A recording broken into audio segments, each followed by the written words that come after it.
From the KATC Weatherland, here's Rob's forecast.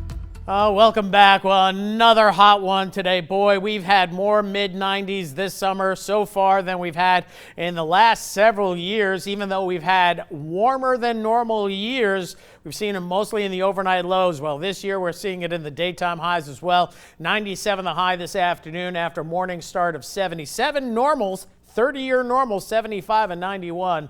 So we're certainly outdoing those. No records being set, however. And boy, 62 sounds awfully good for this time of year. Here's the big picture, and we continue to deal and will see this for a good part of the next week. A weakness in the atmosphere, allowing for scattered tropical showers and thunder showers, kind of squeezed in between two ridges of high pressure. All the jet stream action staying well to the north. So we just see this feature kind of meandering around in the Gulf of Mexico over the next several days. More than likely into the weekend and perhaps going into next week, although it'll get a recharge here and there from upper level disturbances coming from the northwest. Bottom line, slightly above normal rain chances for us in the future, so hopefully not quite as hot as today, but we're still going for 90s tomorrow, but we think we might see just 80s on Thursday.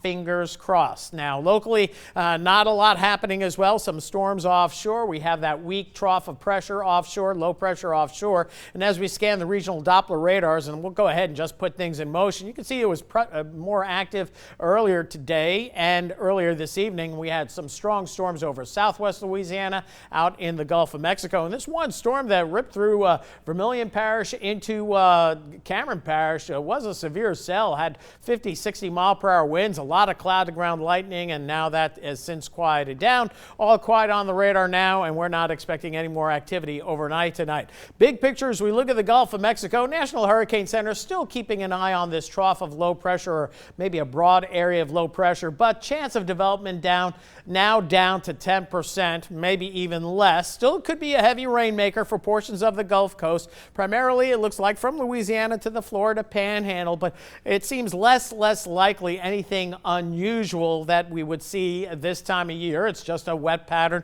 with scattered storms. But earlier in the week, going back to last week, it was promising 10 to 15 inches of rain. We're going to be backing away from that, and that was going to be mainly in the Gulf, southeast Louisiana, over toward Mississippi and Alabama. You can see the moisture is around, but it looks to actually decrease a little bit as we head into the weekend.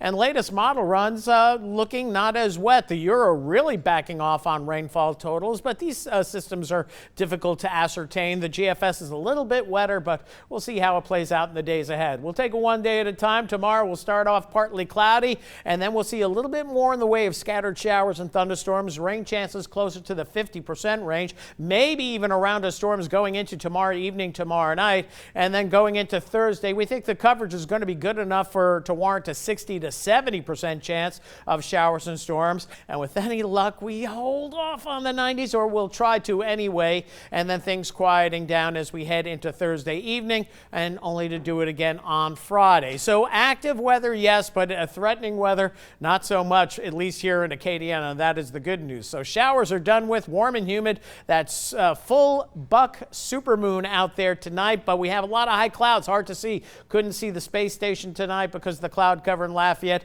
but you'll see the moon later on tonight, and it'll get brighter and brighter as we get closer to daybreak. And then tomorrow, partly cloudy skies with scattered tropical showers and thunder showers, especially later in the afternoon, perhaps into the early evening hours. We'll go 93 the high tomorrow. We'll hold it in the 80s for Thursday and Friday, fingers crossed, but we see upper 80s to lower 90s. And we'll have a couple of days where we'll see better rain chances, but other days where the rain chances will be lower and will be planted in the 90s. And got to make this comment, the computer model and forecast data underperforming with respect to temperatures. Our temperatures have been running 3 to 5 degrees warmer than we're getting guidance-wise, and it's just that type of summer. If the sun's coming out and it's going to be out for a while, it's going to be hot. Okay. Right. Thank you, Rob. Thanks, Rob.